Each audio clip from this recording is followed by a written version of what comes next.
All right, given that negative 2, 4, and 3, 4 are vertices of a square, what set of coordinates could form the other two vertices?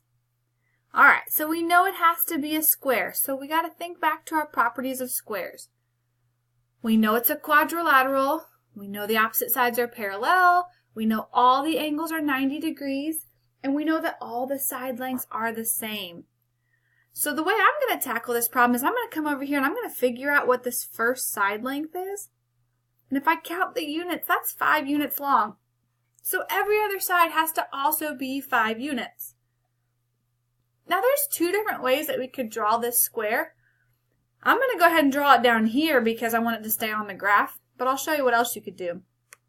Okay, so since I know that's 5 units long and it's a horizontal line, the angles have to be perpendicular, so I know my other lines coming down have to be vertical to that, and they also have to be 5 units long. Same thing over here. It's got to be perpendicular, and it has to be 5 units long. And then we could close it out.